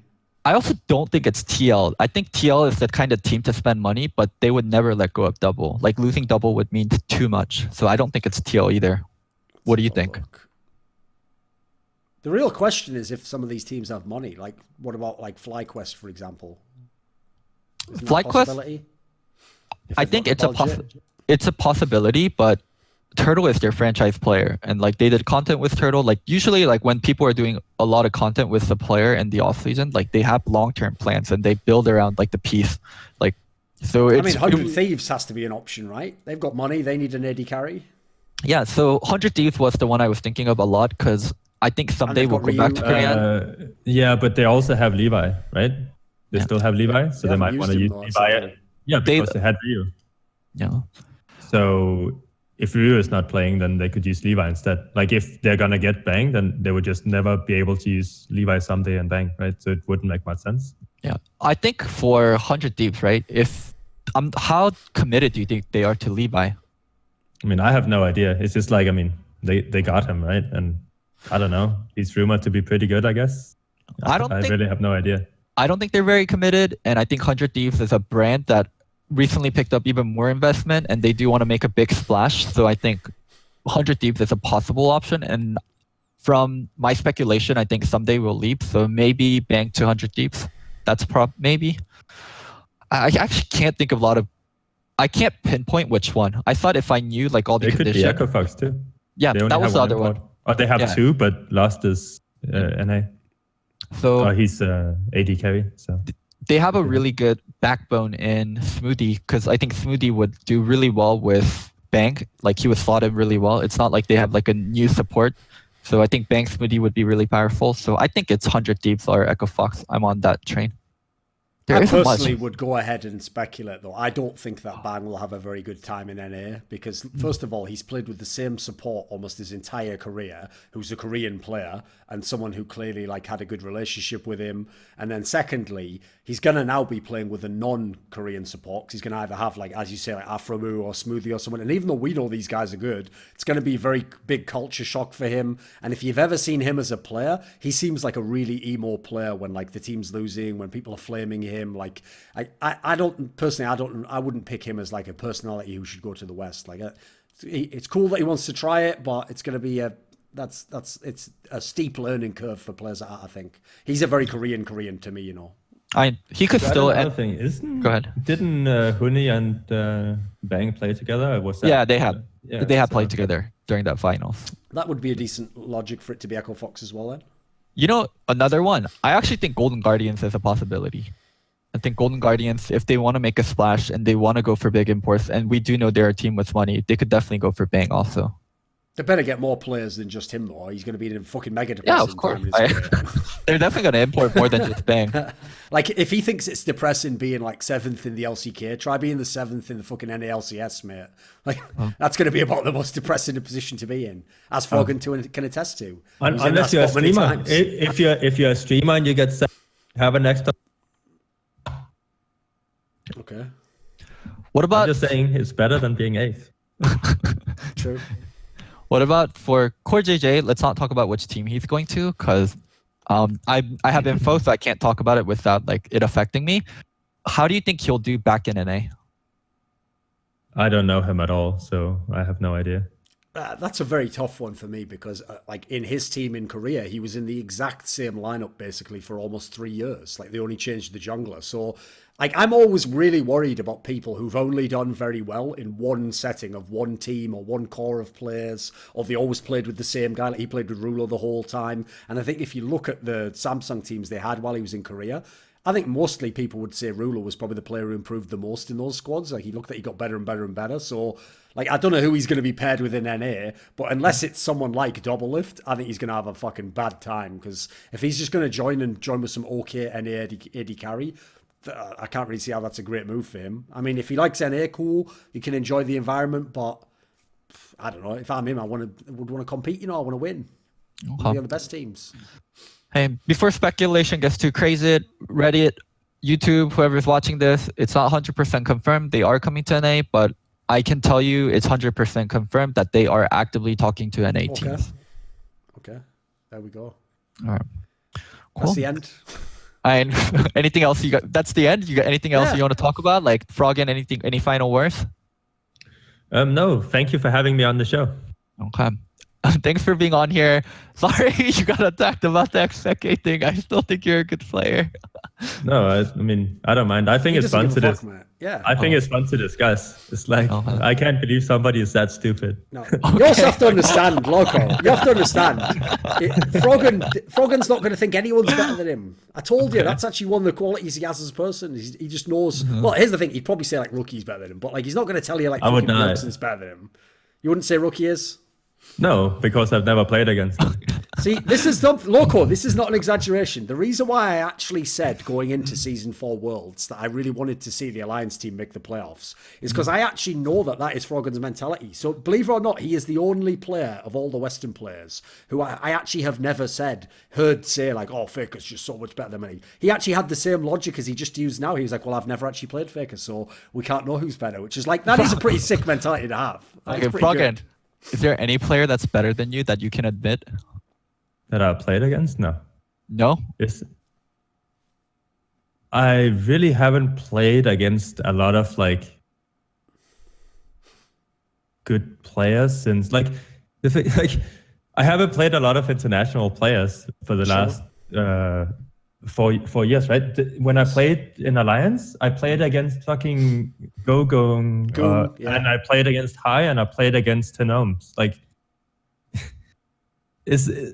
are they better than me? No, they're not. So in Season 2, anyone? No, never. And I didn't play internationally in Season 3. Wait, Season 4, I also played IEM. I played against Rapid Star again or some shit. Yeah, but we all know it's like, what that's all about. It's like I really haven't played against a lot of players that are considered to be top tier mids. Okay. Like I played against Faker at All Stars, but I don't count that as a competitive tournament. Like my entire champion pool was Lux, Vega, Brand, and Avia. Great. Let's end on that.